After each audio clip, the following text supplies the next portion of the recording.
हम लोग main previous year question देख रहे थे और हम लोग का जो चैप्टर चल रहा था वो था काइनेटिक थ्योरी ऑफ गैसेस। इसका सारा फार्मूला ऑलरेडी हम लोग डिस्कस कर चुके थे और इवन इसका जो क्वेश्चन है 1 to 36 हम लोग ऑलरेडी कवर कर चुके हैं। सारा फार्मूला का एप्लीकेशन देख चुके हैं, किस तरह से फार्मूला एक नॉर्मल छोटा सा फार्मूला होता है। मतलब अगर पूरा चैप्टर की बात करें तो 7 से 8 फार्मूला और 7-8 फार्मूला का एप्लीकेशन क्वेश्चन में किस तरह से होता है, मेंस के क्वेश्चन में किस तरह से होता है, वो हमने एक एक करके सारा कुछ देख लिया। अभी हम लोग चलेंगे क्वेश्चन नंबर 37। ठीक है, 36 तक हो गया था, 37 से आगे का जो क्वेश्चन है उसको सॉल्व करना स्टार्ट करेंगे। और प्रीवियस वीडियो में जो हमने फार्मूला डिस्कस किया था उसका एप्लीकेशन देखने वाले हैं 37 से लेकर के आगे के क्वेश्चन 45 में। यहाँ पर कुछ नया फार्मूला भी इंक्लूड हुआ है। नया फार्मूला कौन सा इंक्लूड हुआ है? वो फार्मूला जो है 2 चैप्टर से लिंक्ड है, एक दूसरे से लिंक्ड है। कौन कौन सा चैप्टर? एक थर्मोडायनेमिक्स और एक हम लोग का काइनेटिक थ्योरी ऑफ गैसेस। मतलब अभी हम लोग 2-3 ऐसा फार्मूला देखेंगे आज के वीडियो में जो 2 चैप्टर से एक साथ इंटरलिंक्ड है। हालांकि फार्मूला डिफिकल्ट नहीं है, वो याद बहुत आसानी से हो जाएगा। और 2-3 फार्मूला देख करके और 2-3 क्वेश्चन नंबर 37, 38 और 39, ये 3 क्वेश्चन जो पूछा है, तीनों क्वेश्चन शायद 2019 या 2020 का ही है। ये तीनों कैसे सॉल्व करना है उस नए फार्मूला को सीख करके वो आज हम लोग इस वीडियो में मेनली सीखने वाले हैं। और इसके बाद पीछे का जो फार्मूला पर लिए हैं उसी फार्मूला का एप्लीकेशन फिर से आगे क्वेश्चन नंबर 45 तक देखने को मिलेगा। ये फार्मूला डे 1 का था जिसमें हम लोग भी आर्मिस निकालना सीखे थे, जो मेंस पीवाईक्यू में बहुत बार पूछा हुआ क्वेश्चन है वो निकालना सीखे थे। इसका डेरिवेशन भी सीखे थे। ये सेकेंड डे का, मतलब जब टॉपिक 2 में हम लोग इंटर किए थे तो उसका ये सारा फार्मूला था और ये सारा का भी एप्लीकेशन हम लोग सीखे थे। हर क्वेश्चन हमारे लिए इंपॉर्टेंट था और हर क्वेश्चन से रिलेटेड पीवाईक्यू पूछा गया है, ठीक है ना। और अभी हमने बोला था कि ये जो फार्मूला है ना, ये हम लोग को काम आने वाला है कितना से कितना नंबर क्वेश्चन तक, 26 से लेकर के 63 तक। और अभी हम लोग कौन सा क्वेश्चन सॉल्व करने वाले हैं? अभी हम लोग सॉल्व करने वाले हैं क्वेश्चन 37 से लेकर के 45 तक। मतलब ये सारा फार्मूला भी इंपॉर्टेंट रहने वाला है, ठीक है। ये सारा फार्मूला उसी में इंक्लूड हो जाएगा। और अभी हम लोग क्वेश्चन नंबर 37, 38, 39 के लिए जो नया फार्मूला जो लिंक्ड है प्रीवियस चैप्टर के साथ, थर्मोडायनेमिक्स के साथ, उसको देख लेते हैं और उसके बाद क्वेश्चन बनाना शुरू करते हैं। ये सारा फार्मूला पहले डिस्कस किया जा चुका है, पीछे के वीडियोज में ये सारा का मतलब डिस्कशन जो है वो मिल जाएगा। इसके अलावा हमने ये भी बताया था कि कुछ चीज जो है ना बहुत बार रिपीट हो रहा है। इसके अलावा हमने ये बताया था कि ये जो डिग्री ऑफ फ्रीडम है ना बार बार रिपीट हो रहा है और इसमें कुछ क्वेश्चन तो बहुत ज्यादा इंपॉर्टेंट है, जैसे कि रिजिड डायटोमिक और नॉन रिजिड डायटोमिक। यहाँ पर डिग्री ऑफ फ्रीडम हमने बता दिया था कि 5 और 7 कैसे होता है। ये सारा कुछ डिस्कस किया हुआ है पीछे के वीडियोज में। हम लोग आज के वीडियो का ए न्यू फार्मूला है, ठीक है, जो कि यूज होगा किस क्वेश्चन में? क्वेश्चन नंबर 37, 38 और 39। ये तीनों क्वेश्चन कब का है? ये तीनों क्वेश्चन अभी हम लोग देखेंगे 2019 या फिर 2020 का पूछा हुआ है। इसमें क्या किया है? गामा मिक्स निकालने के लिए बोला है। तो गामा मिक्स निकालने के लिए हम लोग क्या फार्मूला यूज करेंगे? ये दोनों चैप्टर से इंटरलिंक्ड है। मतलब काइनेटिक थ्योरी ऑफ गैसेस का भी और थर्मोडायनेमिक्स का भी, दोनों को आपस में मिक्स कर दिया है। तो यहाँ पर गामा हम लोग नॉर्मली क्या जानते हैं? CP/CV। यहाँ पर मिक्स है, मतलब 2 को एक साथ मिक्स करना है, तो CP2 का एक साथ मिक्स कर दिया। एक का N1 मोल है, दूसरा का N2 मोल है, तो N1 mole into CP1 plus N2 mole into CP2। उसी तरह से नीचे में CV यूज कर लेंगे N1 मोल और N2 मोल के लिए। मतलब कुछ ज्यादा डिफरेंस है नहीं, मिक्स करने के लिए हम लोग को बस वही यूज करना है। CP/CV 2 है तो बस यहाँ पर दोनों का अलग अलग मोल और दोनों की CP को आपस में मल्टीप्लाई। उसके बाद CV गामा अगर निकालना है तो उसके लिए हम लोग क्या करेंगे? अगर 2 गैस मिक्स किया हुआ है तो इसका N1 मोल और इसका N2 मोल दोनों को आपस में मिक्स कर देते हैं। मतलब 2 गैस है, दोनों का CV हम लोग को पता है, दोनों को आपस में मिक्स किया गया है, तो दोनों गैस का नंबर ऑफ मोल दिया हुआ रहेगा। तो number of mole into CV1, number of mole into CV2, और नीचे में क्या करेंगे? दोनों के नंबर ऑफ मोल से डिवाइड कर देंगे N1 प्लस N2। एक्चुअली एक CV का मतलब होता है कि N1 CV1/N1, तो N1 कट करके वही CV मिक्स, सिर्फ CV बच जाता था। यहाँ पर CV मिक्स है, मतलब 2 गैस भी लाया हुआ है, तो दोनों का N1 CV1, N2 CV2, और नीचे में क्या कर लेंगे? N1 प्लस N2 कर लेंगे। तो ये फार्मूला भी कुछ नया है नहीं। उसी तरह से जैसे CV निकाले उसी तरह से CP भी निकाल सकते हैं। मिक्स करेंगे तो नीचे में क्या हो जाएगा? N1 प्लस N2 से डिवाइड हो जाएगा। यहाँ पर अगर हम लोग CV का वैल्यू देखें तो CV का वैल्यू कितना होता है? R/γ-1। हालांकि ये हम लोग ऑलरेडी पीछे के क्वेश्चन में ये फार्मूला यूज कर चुके हैं। अब मेनली हम लोग का ए फार्मूला यूज होने वाला है और ये दोनों में से कोई भी, दोनों तो सेम ही है, दोनों में कुछ खास डिफरेंस है नहीं, बस ए एट कांस्टेंट वॉल्यूम है और ए एट कांस्टेंट प्रेशर है। तो अभी हम लोग इसको और इन दोनों में से कोई एक बोलो, इन दोनों को हम लोग बोल सकते हैं कि यूज करने वाले हैं, ठीक है। अब देखते हैं कैसे इसका यूज होगा और किस तरह से हम लोग का क्वेश्चन सॉल्व होगा। ये हम लोग का है i10 हब लाइब्रेरी ई बुक और इसमें चलते हैं फिजिक्स पीवाईक्यू में, क्लास 12 या 11 मेंस पीवाईक्यू फिजिक्स, और इसमें आ जाते हैं काइनेटिक थ्योरी ऑफ गैसेस। और हम लोग ओपन कर लेंगे क्वेश्चन नंबर 37। ये रहा हम लोग का क्वेश्चन नंबर 37। अब क्वेश्चन नंबर 37 एक बार रीड कर लेते हैं क्या दे रखा है और किस तरह से उस फार्मूला का यूज करके इसको सॉल्व करना है। मतलब फार्मूला एक लाइन का था जो कि याद करना काफी ज्यादा आसान था और उस एक लाइन के फार्मूला से हम लोग 4 मार्क्स आसानी से लेकर के आ जाएंगे। कब का पूछा हुआ है? 2020 का ही पूछा हुआ है। मतलब 2020 में बहुत सारा क्वेश्चन आ चुका है एक इस चैप्टर से, जो कि एक बहुत ही आसान चैप्टर है। Consider a mixture of n mole of helium. n mole of क्या लिया है? हीलियम।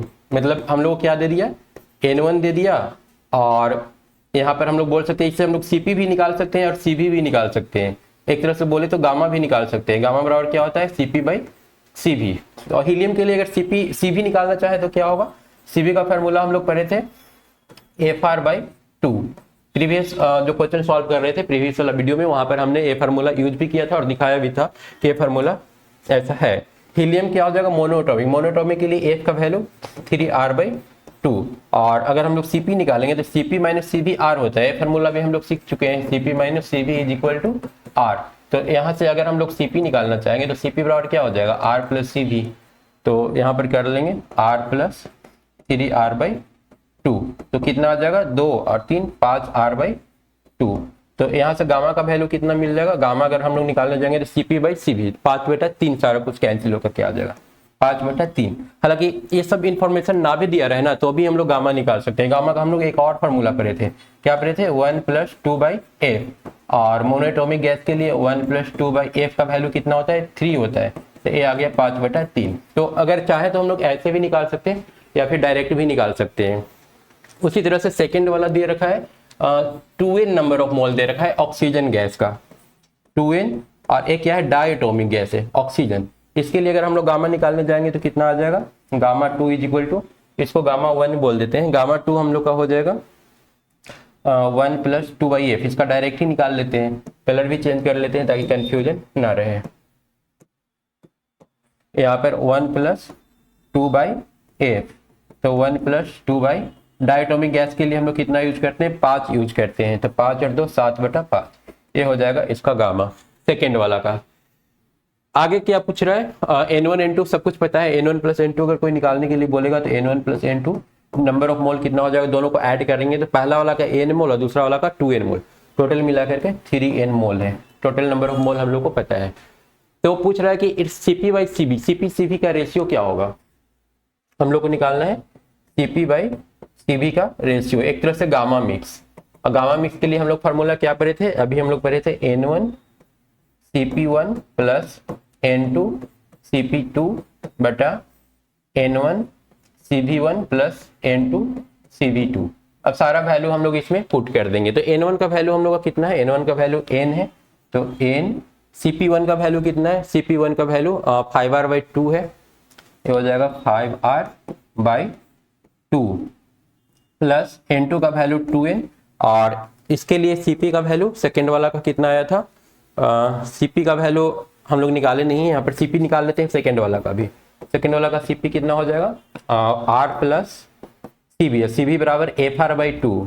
FR/2, F का वैल्यू 5, मतलब 5 और 2 7R/2। तो इसका Cp भी हम लोग यहाँ पर यूज कर लेते हैं 2N × 7R/2 और डिवाइडेड बाई हम लोग को नीचे में Cv दोनों का यूज करना है। ठीक है, नीचे में क्या करेंगे? दोनों का Cv यूज कर लेंगे। Cv हम लोग को एक एक कम करके यूज करना होगा। यहाँ पर Cv का वैल्यू निकाल चुके हैं 3R/2, N × 3R/2 और प्लस 2N × 3 की जगह 5R/2, क्योंकि यहाँ पर जो हम लोग Cv निकाले हैं वो कितना है? 5R/2 है सेकेंड वाला डायटोमिक गैस के केस में। अब इसको हम लोग सॉल्व कर लेंगे। सॉल्व करने के लिए दो तो ऐसे ही कैंसिल हो रहा है। ये 5NR है और 14NR, 14 और 5 कितना हो जाएगा? 19NR डिवाइडेड बाई नीचे में कितना हो जाएगा? 10NR और 3NR, 10 और 3 13NR। NR कैंसिल, आंसर कितना आ रहा है? 19/13। 19/13 हम लोग का कौन सा ऑप्शन है? Option A. तो फार्मूला हम लोग देखे, फार्मूला का यहाँ पर एप्लीकेशन कर दिया और हम लोग को 4 नंबर मिल गया। मतलब रैंक काफ़ी ज़्यादा, अगर 50,000 के अंदर भी है तो हो सकता है कि 3-4 हज़ार रैंक इंप्रूव हो गया और कॉलेज 2-3 NIT अच्छा मिल गया। तो इस तरह से रैंक और कॉलेज डिपेंड करता है। एक एक छोटा सा गलती से इस तरह से रैंक भागता है और कॉलेज चेंज होता है। क्या इसको दूसरा मेथड से भी हम लोग सॉल्व कर सकते हैं? क्योंकि हमने यहाँ पर गामा निकाल करके रखा है। यहाँ पर गामा का वैल्यू कितना आया था 5/3 और सेकंड वाला में गामा का वैल्यू कितना आया था, सेकंड वाला में हम लोग गामा यहाँ पर निकाले थे 7/5 आया था। तो क्या डायरेक्ट गामा का यूज करके इस क्वेश्चन को सॉल्व कर सकते हैं? तो एक बार ट्राई करके देख लेते हैं। गामा मिक्स का जो फॉर्मूला होता है ये हो जाएगा N1 बटा गामा 1 माइनस 1 प्लस N2 बटा gamma 2 minus 1 is equal to N1 plus N2 बटा गामा मिक्स। गामा मिक्स ही तो हम लोग निकाले हैं, CP/CV क्या है ओवरऑल, अगर CP/CV निकाल रहे हैं तो गामा मिक्स ही तो है। तो ये हो जाएगा N1 प्लस N2 बटा गामा मिक्स माइनस 1। अब सबका वैल्यू पुट कर देते हैं। N1 का वैल्यू N, गामा 1 का वैल्यू हम लोग का कितना आया था, गामा 1 आया था 5/3। तो 5/3 में से 1 अगर घटा लेंगे कितना आ जाएगा 2/3 आ जाएगा। 2/3, 3 को ऊपर लिख लेते हैं प्लस N2 की जगह हम लोग को 2N यूज करना है और गामा 2 माइनस 1 मतलब कि 7/2 में से 1 घटाएंगे तो कितना आ जाएगा 2/5 आएगा। तो 2/5 ऊपर चला जाएगा और is equal to N1 plus N2 मतलब 3N। गामा मिक्स हम लोग को निकालना है -1। ये कितना आ रहा है, अगर इन दोनों को जोड़ेंगे तो ये 10 है ना, 10 और 3 13N, 13N/2 ये आ रहा है 13N divided by 2 is equal to 3N divided by gamma mix -1। तो यहाँ से N और N तो कैंसिल हो गया। अब हम लोग क्रॉस मल्टीप्लीकेशन कर देते हैं। क्रॉस करेंगे तो 13 gamma M minus 13 is equal to 6 या फिर gamma M is equal to 13 6 19, 19/13। ये हम लोग का सेकेंड मेथड हो गया। मतलब सेकेंड मेथड से भी इस क्वेश्चन को हम लोग सॉल्व कर लिए। मतलब स्टूडेंट को ये फार्मूला भी याद रखना चाहिए, N बटा गामा -1 प्लस N2 बटा गामा माइनस। और ऐसा ही क्वेश्चन सेम टू सेम पूछा है मतलब अगला क्वेश्चन भी जो मतलब ये था हम लोग का क्वेश्चन नंबर 37, 38 में भी जाएंगे तो बिल्कुल सेम कंसेप्ट को रखा है। मतलब जो इस क्वेश्चन को सॉल्व किया होगा किसी भी एक मेथड से वो अगला क्वेश्चन को सॉल्व कर लेगा। यहाँ पर अंतर क्या है, अंतर है इस क्वेश्चन में गैस का नाम दे दिया है, गैस का नाम देकर के हम लोग आसानी से गामा निकाल लिए। और अगला वाला क्वेश्चन में आई थिंक डायरेक्ट गामा ही दे दिया है। ये है हम लोग का क्वेश्चन नंबर 38, यहाँ CP/CV का रेशियो मतलब डायरेक्ट गामा ही दे दिया है। ये क्वेश्चन क्या हुआ, पहले वाला से भी ज्यादा इजी हुआ है। ये भी कब का पूछा हुआ है, 2020 का ही पूछा हुआ है। ये 2020 7 जनवरी को पूछा है और ये वाला 8 जनवरी को शायद पूछा था। मतलब कि जो भी रिपीट किया होगा ना इस क्वेश्चन को, मतलब एग्जाम देने के बाद जो आया होगा और उसको सॉल्व कर लिया होगा, 7 जनवरी वाला अगर क्वेश्चन पेपर कोई देख करके 8 जनवरी को एग्जाम में बैठा होगा तो इसको श्योर सॉल्व करके आया होगा। तो इतना इंपॉर्टेंट होता है QIQs का। अब आते हैं क्वेश्चन नंबर देखते हैं 38 में गामा 1 का वैल्यू 5/3 दिया हुआ है। यहाँ पर गामा 1 कितना है 5/3, गामा 2 कितना दे रखा है 4/3। गामा मिक्स हम लोग को निकालना है और number of mole 2 mole of, पहला वाला का नंबर ऑफ मोल 2 है और सेकेंड वाला का नंबर ऑफ मोल कितना है 3। N2 बराबर है 3, N1 बराबर है 2। ठीक है, फार्मूला हम लोग अप्लाई कर देते हैं। तो N1 बटा गामा -1 5/3 में से 1 घटाएंगे तो कितना आ जाएगा 2/3, 2/3 को ऊपर लिख लेंगे और प्लस सेकेंड वाला कर लेंगे नंबर ऑफ मोल 3 बटा गामा -1, 4/3 में से 1 घटाएंगे तो 1/3 बचेगा, 1/3 और इज इक्वल टू फाइनल हम लोग N1 प्लस N2 करेंगे तो 3 और 2 कितना हो जाएगा 5, 5 बटा गामा -1, 5 बटा गामा मिक्स -1। अब इसको सॉल्व कर लेंगे, 2 से मल्टीप्लाई कर देते हैं ऊपर नीचे तो एलसीएम हम लोग का 2 रह जाएगा, ये हो जाएगा 3 × 2 6 प्लस ये 18 इज इक्वल टू 5 बटा गामा -1 गामा M -1। 18 और 6 24/2 मतलब कि 12 इज इक्वल टू 5 बटा गामा M -1 मतलब कि 12 gamma M -12 is equal to 5। Gamma M कितना हो गया 17/12। तो 17/12 अगर इसको सॉल्व करेंगे तो कितना आ जाएगा 1.50, 1.4 और 20 आ गया तो 12 एक बार में यूज कर सकते हैं। सही आंसर कौन सा हो जाएगा D 1.48। ठीक है, एक बार में 12 हुआ, 12 और 5 17 50, 50 में अगर 12 से डिवाइड करेंगे तो 4 48 फिर 20 आ गया, 20 एक बार में तो 1.41 वही अप्रोक्स 1.42 होगा। तो हम लोग का 38 का सही आंसर कितना हो जाएगा D हो जाएगा। तो एक क्वेश्चन भी काफी ज्यादा आसान था। इसके बाद आते हैं क्वेश्चन नंबर 39 में। 39 में क्या पूछ रहा है 2 mole of helium gas. Helium gas यहाँ पर दे रखा है हीलियम के लिए अगर CV निकालना चाहेंगे तो नंबर ऑफ मोल कितना है, नंबर ऑफ मोल 2 है, और इसका अगर हम लोग CV निकालने जाएंगे तो FR/2 इसका फॉर्मूला जानते हैं, FR/2, और F का वैल्यू कितना हो जाएगा मोनोएटॉमिक के लिए 3, तो 3R/2 हो जाएगा पहला वाला के लिए CV, with 3 mole of hydrogen molecule. Hydrogen molecule का कितना दे रखा है, N 3 मोल दे रखा है। 3 मोल के लिए हम लोग CV निकालने जाएंगे तो कितना आ जाएगा, इसमें आ जाएगा CV is equal to FR/2 is equal to 5R/2। ठीक है, what is the molar specific heat of mixture, mixture का फिर स्पेसिफिक हीट हम लोग को निकालना है एट कांस्टेंट वॉल्यूम, मतलब CV मिक्स हम लोग का निकालना है। तो इसका फार्मूला भी हम लोग स्टार्टिंग में ही देख चुके हैं, क्या था, N1CV1 plus N2CV2 divided by N1 plus N2 direct 5 लिख लेते हैं। तो N1 का वैल्यू कितना 2, CV1 का वैल्यू 3R/2 प्लस N2 का वैल्यू कितना 3, और CV2 का वैल्यू कितना है, CV2 का वैल्यू है 5R/2 डिवाइडेड बाई, और नीचे में हम लोग कितना ले लेंगे 5 ले लेंगे। तो यहाँ से इन दोनों को ऐड करेंगे तो ये आ जाएगा 3 × 2 6R और 15, 15 और 6 21R डिवाइडेड बाई 10। तो हम लोग का सही आंसर क्या हो जाएगा, यहाँ से अगर R का वैल्यू पुट कर दे तो 21/10 इंटू इतना इज इक्वल टू, इसको हम लोग मल्टीप्लाई कर लेंगे, ये आ जा रहा है 17.4। 17.4 कौन सा ऑप्शन है, 17.4 हम लोग का हो जाएगा ऑप्शन सी। 39 का सही आंसर क्या हो जाएगा, सी। मतलब तीनों का तीनों फार्मूला काफी ज्यादा आसान, मतलब तीनों का तीनों क्वेश्चन बिल्कुल फार्मूला बेस्ड पूछा था। 2019 में भी पूछा है, 20 में भी पूछा है, 21 में भी पूछा है। मतलब जो PYQ 2019 वाला सॉल्व किया होगा और 20 और 21 वाला उसको 2020 वाला उसको सॉल्व करके आया होगा। उसके बाद चलते हैं क्वेश्चन नंबर 40 में। दे रखा है डायटोमिक गैस। डायटोमिक गैस का इन्फॉर्मेशन सारा कुछ जो हम लोग जानते हैं पहले लिख लेते हैं। डायटोमिक के लिए गामा का वैल्यू कितना हो जाएगा, गामा हो जाएगा 1 + 2/f is equal to 1 + 2/f के जगह हम लोग कितना यूज कर लेंगे 5, मतलब कि 7/5। अगर इसका यूज होगा, जरूरत पड़ेगा तो हम लोग यूज करेंगे। Has 10 joule of work, W दे रखा है, वर्क डन कितना है 10 जूल दे रखा है। ठीक है, work when expanded eight constant pressure, what will be the heat energy. Heat energy निकालना है, हीट एनर्जी एब्जॉर्ब कितना किया था, तो एब्जॉर्ब किया होगा कुछ अमाउंट और उसमें से कुछ उसका वर्क हुआ होगा। हम लोग क्या जानते हैं, इफिशियंसी जो होता है वो होता है वर्क बटा क्यू के बराबर, और ए होता है 1 - 1/गामा। प्रीवियस चैप्टर से उठाया हुआ क्वेश्चन है, प्रीवियस चैप्टर का फॉर्मूला इसमें यूज हुआ है, और साथ में 1/गामा हम लोग देखेंगे तो काइनेटिक थ्योरी ऑफ गैसेस। मतलब क्वेश्चन नंबर 40 भी 2 चैप्टर से मिक्स क्वेश्चन है, thermodynamics plus kinetic theory of gases से। तो लेकिन है बिल्कुल फार्मूला बेस्ड। 1 - 1/गामा, गामा का वैल्यू हम लोग को कितना यूज करना है, हम लोग को गामा के जगह पर 7/5 यूज करना है। तो यहाँ पर 7/5, 7/5, और 7 में से 5 गया, ये आ गया 2/7। अब W का वैल्यू हम लोग को दिया है और Q का वैल्यू निकालना है। ए आ रहा है 7W is equal to 2Q, या Q is equal to 7W divided by 2। तो 7 × W का वैल्यू कितना दे रखा है, W का वैल्यू 10 है, डिवाइडेड बाई 2 कर लेंगे, ये 5 से कैंसिल हो रहा है, तो हम लोग का आंसर कितना आ रहा है 35 जूल। कौन सा ऑप्शन है, ऑप्शन बी।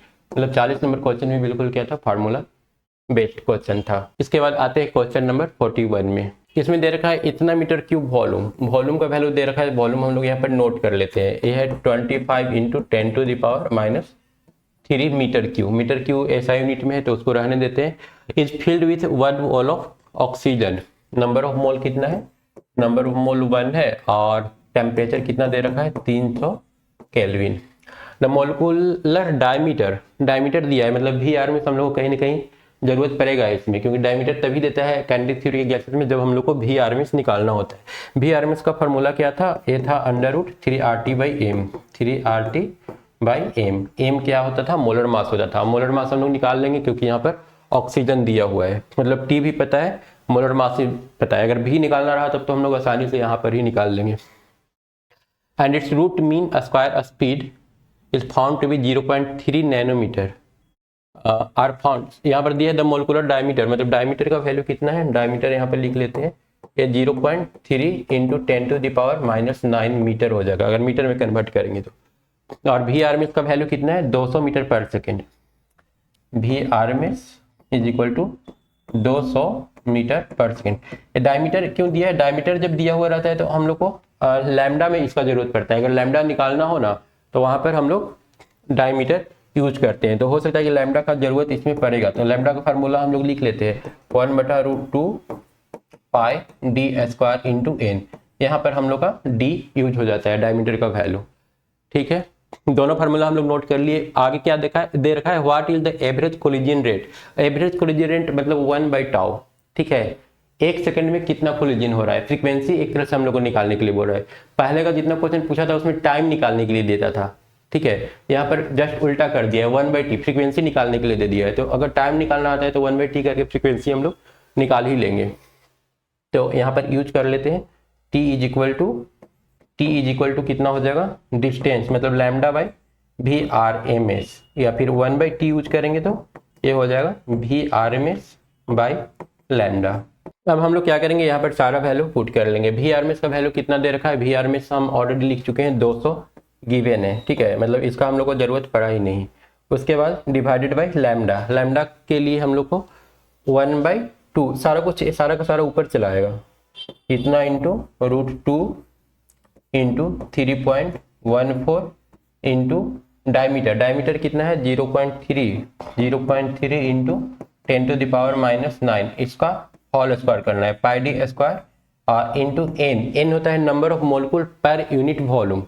नंबर ऑफ मोलकुल एक मोल में कितना मोलकुल हो जाएगा, एवोगाड्रो नंबर के बराबर होगा, क्योंकि यहाँ पर एक मोल लेने के लिए बोला है। एक मोल में कितना नंबर ऑफ मोलकुल, एवोगाड्रो नंबर के बराबर इतना, और डिवाइडेड बाई एन का मतलब क्या होता है। एन का मतलब हम लोग फार्मूला में सीख चुके थे, एन होता है number of molecule divided by volume. Number of molecule तो एवोगाड्रो नंबर के बराबर हो गया। अब वॉल्यूम हम लोग को यूज कर लेना है। वॉल्यूम कितना दे रखा है, वॉल्यूम नीचे आ जाएगा 25 इंटू 10⁻⁻3। तब इसको हम लोग सॉल्व कर लेंगे। सॉल्व करने के बाद ये फाइनली 10⁻10 आ रहा है। तो हम लोग का सही आंसर क्या हो जाएगा, सी इसका सही आंसर हो जाएगा। 41 का क्या सही आंसर क्या है, सी। तो इसको ऐसे तो मतलब नहीं बोलेंगे कि डिफिकल्ट है, लेकिन अगर हम लोग कैलकुलेशन को लेकर के जाए, कितना सारा कैलकुलेशन करना है। हालांकि कैलकुलेशन में भी कोई जरूरी नहीं है कि एक एक टर्म इसको और इसको सारा का इंडिविजुअल वैल्यू रख करके पुट करे और उसको सॉल्व करे।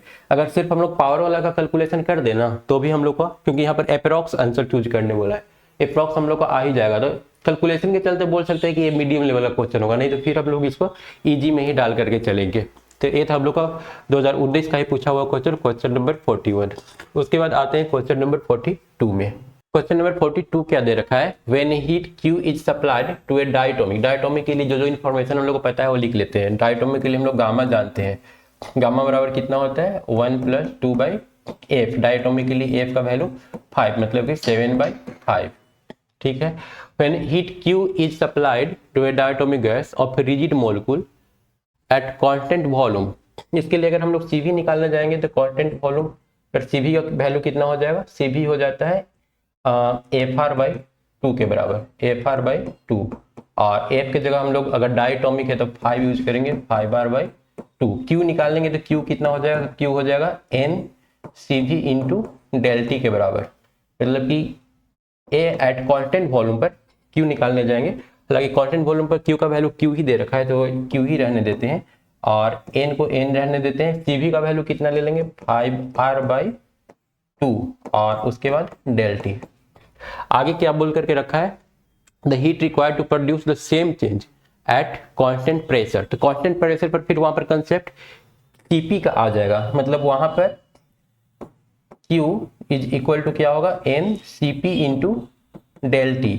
यहाँ पर हम लोग QN यूज कर लेते हैं ताकि नया Q पता चले कि ये नया Q है। तो QN बराबर कितना है, N ΔT को ΔT ही रहने देते हैं इंटू CP। CP बराबर क्या होता है, CP बराबर होता है CV + R। ठीक है, तो CV का वैल्यू 5R/2 था और इसमें हम लोग क्या करेंगे R एक्स्ट्रा ऐड कर देंगे,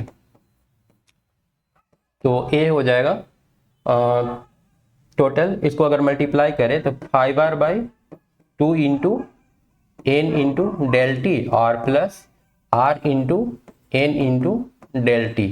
अब इसको हम लोग क्या नाम दिए थे, इसका नाम हम लोग Q दिए थे, क्योंकि यहाँ पर A जो था 5R/2 into ΔT, 5R/2 into N into ΔT, ये क्या था हम लोग का Q था। तो फिर इसका नाम क्या देंगे, ठीक है, R N इंटू ΔT क्या है 5/2, एक तरह से हम लोग बोल सकते हैं कि हमारा Q का जो वैल्यू है वो कितने के बराबर है, 5/2 R N into del T के बराबर। तो यहाँ से अगर R N into del T हम लोग निकालना चाहेंगे, R N into del T, तो ये कितना हो जाएगा 2Q/5 के बराबर। तो हम लोग यहाँ पर क्या यूज करते हैं, R N into del T की जगह पर क्या यूज कर सकते हैं, तो यहाँ पर हम लोग का आ जाएगा 2Q/5। अब दोनों को हम लोग जोड़ देते हैं तो कितना आ रहा है 7Q/5।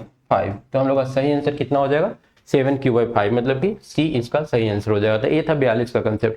मतलब 42 में ज़्यादा कुछ करना नहीं था, बस हम लोग को Q दे रखा था वो, ठीक है, एक Q का वैल्यू दे रखा था, ठीक है, एक Q, क्योंकि हम लोग इसका फार्मूला जानते हैं और CV भी जानते हैं डाई एटॉमिक मॉलिक्यूल के लिए, तो CV जानते हैं तो फिर ऑब्वियसली Q का वैल्यू तो निकाल ही लेंगे। और उसके बाद एट कांस्टेंट प्रेशर पर निकालने जाएंगे तो वहाँ पर CP यूज होता है, ठीक है। तो CP को हम लोग CV के टर्म में कन्वर्ट करके और फिर उसको वापस Q के टर्म में कन्वर्ट कर देंगे, हम लोग का आंसर आ जाएगा। क्या इसका और कोई तरीका हो सकता है सॉल्व करने का? तो ये तो प्रोसेस 1 हो गया, प्रोसेस 2 भी हम लोग यूज करके देखते हैं। यहाँ पर Q बराबर पहले से जो दे रखा है NCV इंटू डेल टी दे रखा है, और Q न्यू जो होगा वो होगा NCP इंटू डेल टी। यहाँ से ये तो कैंसिल हो रहा है, और CP/CV हम लोग क्या जानते हैं 1/गामा, और गामा का वैल्यू हम लोग निकाले थे। डायटोमिक गैस के लिए गामा क्या होता है 1+2/R के बराबर, 1+2/F के बराबर। F का वैल्यू कितना लेना है 5 लेना है, तो 1+2/5 मतलब कि 7/5 जो हम लोग पहले निकाले भी थे, ठीक है। अब इस वैल्यू को अगर हम लोग यहाँ पर पुट कर दें तो कितना हो जाएगा 5/7 हो जाएगा, क्योंकि ये उल्टा है, मतलब कि Q का जो वैल्यू आ रहा है 7/5 आ रहा है, तो यहाँ से Qn कितना आ जाएगा 7/5 इंटू Q। ये हम लोग का सेकेंड मेथड हो गया इसी को सॉल्व करने का। मतलब कि इस क्वेश्चन को हम लोग दो मेथड से बना सकते थे, मतलब जिसको बेसिक फार्मूला पता है किसी भी तरह से घुमा फिरा करके इसका आंसर लेकर के आ ही जाता। तो उसके बाद आते हैं क्वेश्चन नंबर 43। ये भी 2019 का ही पूछा हुआ क्वेश्चन है। इसमें दिया है an HCl molecule has rotational, translational and vibrational motion, ठीक है, तीनों है इसमें, ठीक है, तीनों है। और if the RMS velocity of HCl molecule is it's gases phase is v, RMS velocity का वैल्यू v दे रखा है, तो v हम लोग जानते हैं कितना होता है, v का वैल्यू हो जाएगा √3 kT/m, क्योंकि हमारा जो ऑप्शन है ना सारा k के टर्म में, तो ये वाला फॉर्मूला 3 kT/m ही हम लोग यूज कर लेते हैं, 3 kT/m। और यहाँ से v² अगर निकालेंगे तो 3 kT/m हो जाएगा। या फिर यहाँ से हम लोग को निकालने के लिए क्या दिया है, बोल्ट्जमैन कांस्टेंट t का वैल्यू निकालने के लिए दिया है, तो t अगर निकालेंगे तो mv² बटा कितना आ जाएगा 3k, और mv² बटा 3k कौन सा ऑप्शन है, ऑप्शन बी। मतलब काफी आसान, बिल्कुल फॉर्मूला बेस्ड क्वेश्चन ही पूछा था। उसके बाद आते हैं क्वेश्चन नंबर 44 में। 44 में दे रखा है the specific heat Cp and Cv of a gas of diatomic molecule A are given by 29 and 22। Cp का वैल्यू कितना है 29 और Cv का वैल्यू कितना दे रखा है 22, तो इसका गामा का वैल्यू कितना हो जाएगा 29/22, ठीक है। एक गैस A के लिए ये सारा इंफॉर्मेशन।